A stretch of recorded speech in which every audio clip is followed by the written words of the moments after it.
Hello and welcome to my Marsinger Season 14 Twilight Night recap and review. My name is Marsinger Homie, content creator and the host of Marsinger Homie's recap and review podcast, where I talk about TV, music, celebrities, and so much more. If you're listening on Spotify and it's your first time tuning into my podcast, please download the episode, follow the podcast so you don't miss anything when a new episode is dropping. Or if you're watching this on my YouTube channel, please subscribe and hit the notification bell. Hit the notification bell so you don't miss anything when the upload is on the channel. And remember, you can always follow me on my social media platforms, which is my Instagram at MarsingerHomie and my YouTube channel, which is MarsingerHomie. All of it is available in the thumbnail of this podcast if you're listening on Spotify. So, I have to say, guys, it's been quite a long time since I've done one of these videos again for the Masked Singer, because, of course, we didn't have an episode last week, but we're here now, and yeah, can't wait to be doing this again. So, it was Twilight Night. We saw Cat Witch, 14 Karat Carrot, Stingray, and the Owl all competing for another spot in the competition, and it was a great episode as well. I loved the whole, and it was also a kind of like a Valentine's Day kind of special, because I believe the episode happened nearer to the time of Valentine's Day. I believe. What day was that? I was on the 11th. Okay, so yeah, so it was, and it's on the 14th, I believe, Valentine's Day, isn't it? Is it? Yeah, I'm pretty sure it is. So, anyways, we had the whole episode. Everyone competed. It was a great episode as well, and yeah, I really enjoyed it. Of course, we had Christina Perri. Is it Christina Perri?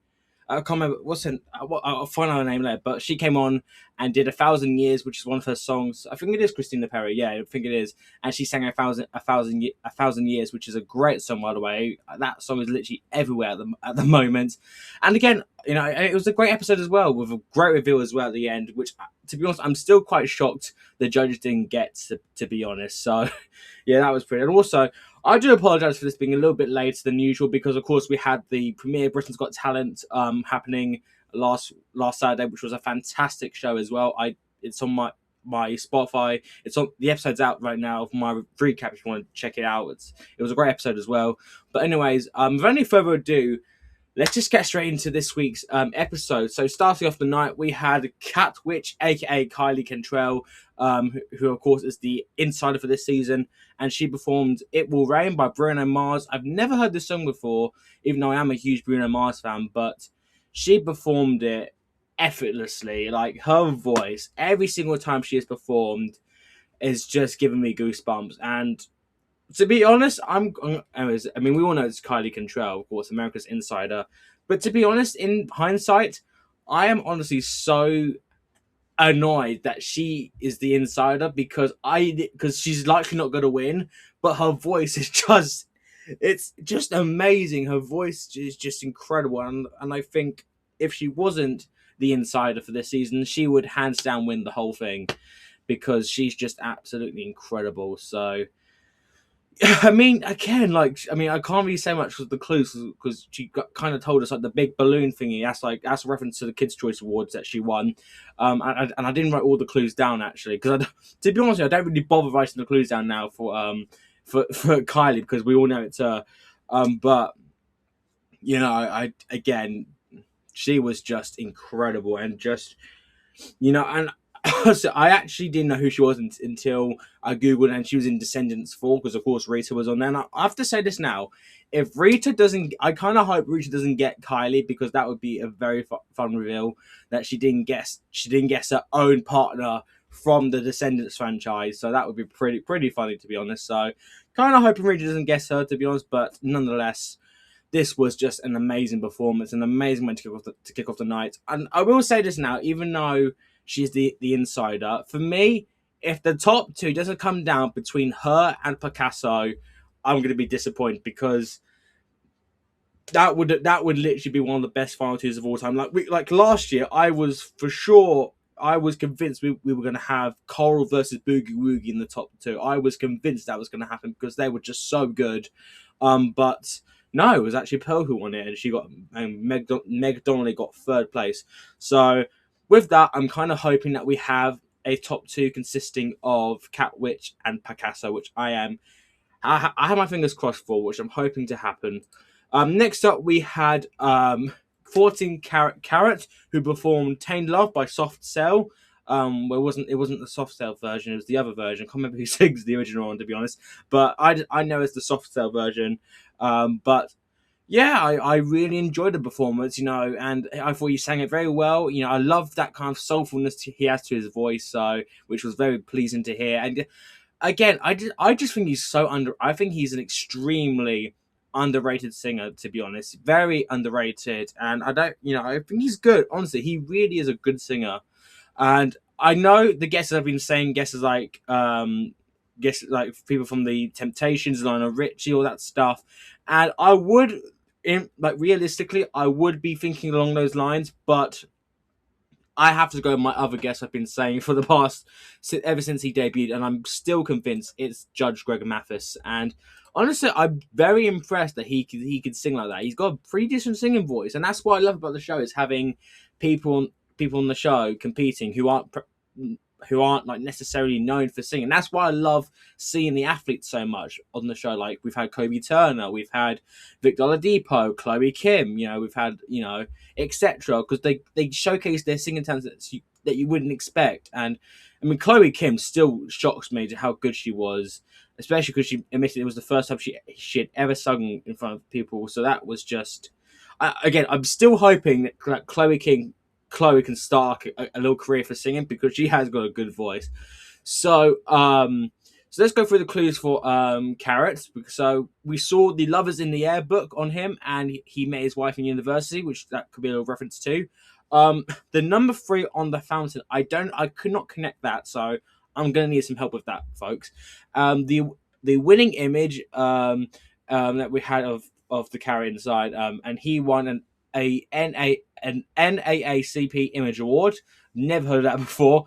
We then saw his name on the star, and Greg Mathis has his name on the Hollywood Walk of Fame, and the vegetables in the basket with family written on it. That is a nod to his show Mathis Family Matters.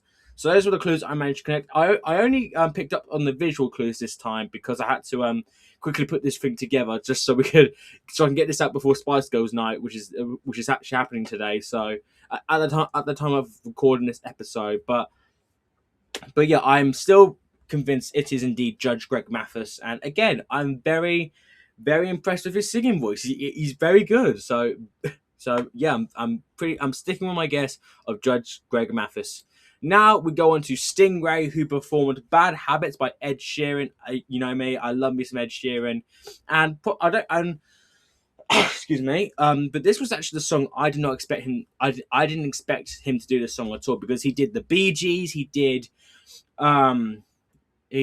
Benson Boone, which touched all our heartstrings. But this performance here was so unexpected, and I loved it. I thought it was a great performance. He really showed the kind of like appeal to him, with the hip thrust, the whole action he has, the moves this guy has is.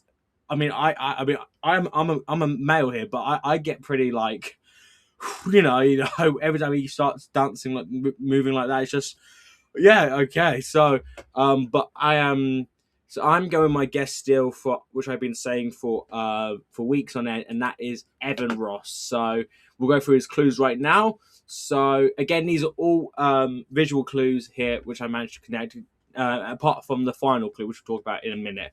So we had in his VT we had a basketball in a fish tank, and Evan was in the movie She Ball, directed by Nick, which because Nick mentioned that he knew who this was, and him and Evan have done stuff together. We then saw him holding a proposal ring in a little box on the beach, and he got engaged in Hawaii. The witch hat, I think that is a reference to him being in the show Wicked City, and a clue from last time, which I actually struggled to connect. But the South and Southwest clue, which was the compasses from episode Teenage Mutant Ninja Turtles Night, he actually won it was where he won the Breakout Acting Award in 2011. So that was a very cryptic clue I couldn't pick up there. And then he had a call from his Valentine, and I don't know if I mentioned this to you before a few weeks ago, but his wife actually, Ashley Simpson, who I think is Galaxy Girl, are married together, and they're in a relationship together. They have kids. So the fact we have both Ashley and Evan on the same season is honestly wild. Like, it's just so cool. I just think it's such a cool idea they're doing this. A good production value as well, so that's pretty cool.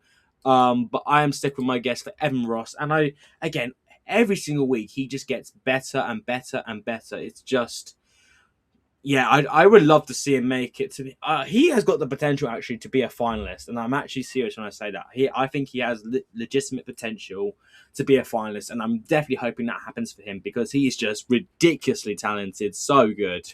And finally, we had the person who was eliminated this week, and that was the Owl who performed "White Wedding" by Billy Idol, and what else can I say? It was so obvious that he was going home this episode. Like, again, I just didn't appeal to Owl's voice as much. To be honest, I just wasn't a massive fan of his voice. And I'll get this straight out now. He did not sing it as good as Chris Jericho did it as a bride, because Chris Jericho, he absolutely nailed that song. A White Wedding. It was fantastic. So I don't think he did it much justice, to be honest, out here. It was pretty obvious he was going home this episode. It was like almost I was like 100% certain that he was, and it was revealed to be none other than Billy Ray Cyrus, which none of the panel got it right, and they were shocked as well because they were guessing actors like Dennis Quaid, etc. And like, I mean, even putting the clues to the side, his voice was the biggest giveaway. Like, I could easily pick up his voice. Like, even if he was even in the speaking voice, I could instantly pick up Billy Ray here. It took us 14 seasons to get him on the show, and he finally did it. So that I just think is absolutely fantastic. And of course, "Achy Breaky Heart" was a huge hit for his back in the day. I've listened to it many times before, and honestly, I'm so glad that he finally got said yes to doing the show, because he's been guest for more than I don't know how many times he's been guest, but he's been guest probably the most. He was up there with like Jamie Foxx up there, and he's been guest for quite a lot of people. I can't even remember, but definitely up there as one of the most like guest celebrities ever on the show. And the fact he's finally on it now, no one guessed him. The panel didn't get him right at all. Like, they were way off. But yeah, honestly, thank you so much, Billy Ray, for doing the show. You were such a joy to watch, and again, I can't believe we have you on The Masked Singer now, because I mean, you were just absolutely fantastic. It was great having you on the season, my friend.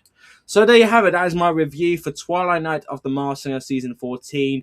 And so Wednesday night, well, actually tonight, at the time of recording the episode, it is Spice Girls night. We're having Picasso, Snowcone, and Crane all returning to perform, which I cannot wait for. I'm so excited for Picasso again. He's literally one of my favourite singers of the whole competition. And we have Taraji P. Henson, aka Scarab, returning to be on the panel as a guest, which I am so excited for, because she was massively robbed on Clueless night. I will never get over that elimination, because that was BS. Absolute BS. It really was. So the fact she's going to be on the panel tonight, I am so excited. I cannot wait to see how it plays out. So, but anyways, thank you so much for listening to this episode. If you enjoyed it, please remember to follow me. If you're listening on my my podcast, please remember to download the episode and follow the episode and download the podcast. No, follow the podcast. I'm sorry, and download the episode so you don't miss anything when an episode is uploaded here. But once again, thank you so much for listening to my Mastering Season 14 Twilight Night recap and review. And of course, I'll see you guys next time.